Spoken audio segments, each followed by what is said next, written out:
Tuhan bersamamu. Inilah Injil suci menurut Yohanes.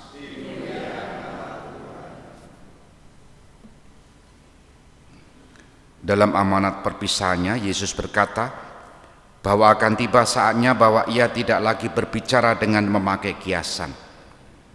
Maka para murid berkata kepada Yesus, "Lihat, sekarang engkau berkata-kata terus terang dan engkau tidak memakai kiasan. Sekarang kami tahu bahwa engkau mengetahui segala sesuatu dan tidak perlu orang bertanya kepadamu.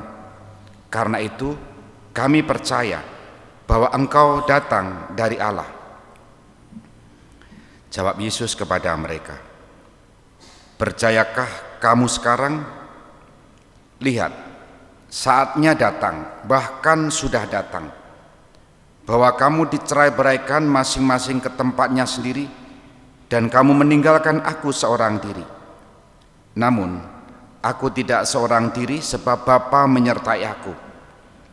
Semuanya itu kukatakan kepadamu, supaya kamu beroleh damai sejahtera dalam aku. Dalam dunia kamu menderita penganiayaan, tetapi kuatkanlah hatimu, aku telah mengalahkan dunia." Demikianlah sabda Tuhan. Terpujilah Kristus. Saudari-saudara terkasih, selamat pagi berkah dalam. Bacaan Injil hari ini menjadi jawaban atas pewahyuan Yesus, atas perkenalan diri Yesus terhadap murid-muridnya. Sehingga murid-muridnya tadi mengatakan begini, "Karena itu kami percaya bahwa engkau datang dari Allah." Itu kesimpulan mereka ketika Yesus mengatakan banyak hal menjelang meninggalkan para murid dalam perpisahan, dalam saat-saat menjelang perpisahannya itu. Akhirnya mereka mengatakan itu, "Kami percaya engkau datang dari Allah."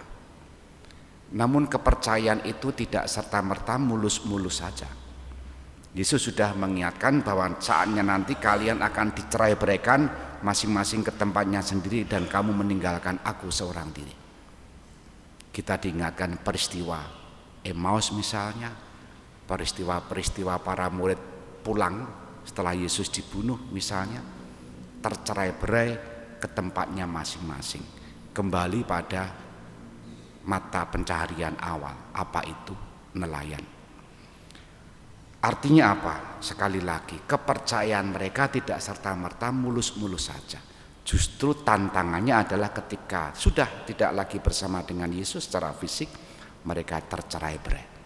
Yesus mengumpulkan mereka lagi dalam peristiwa penampakan pasca kebangkitan.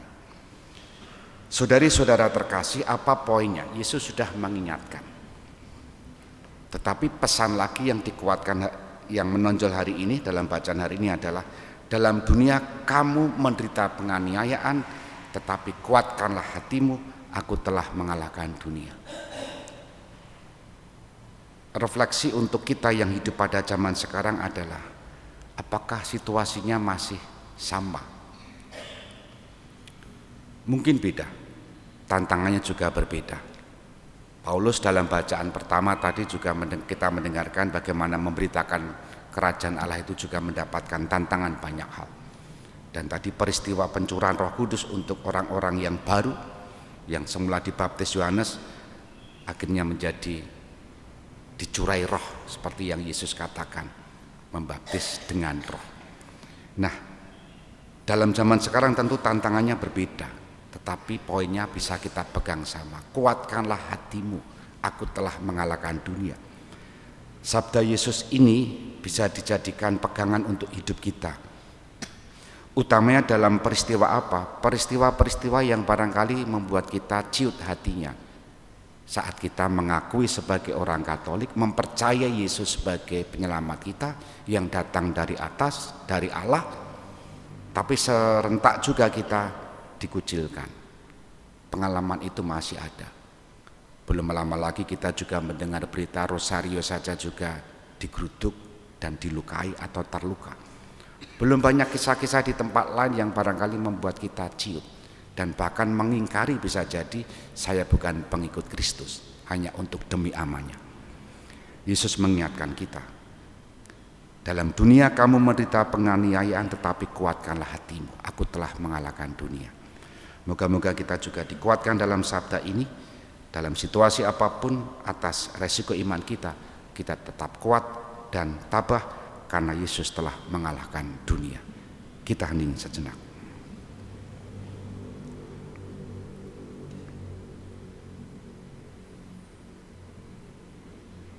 Dimuliakanlah Yesus yang dulu hidup, sekarang dan selama-lamanya. Amin.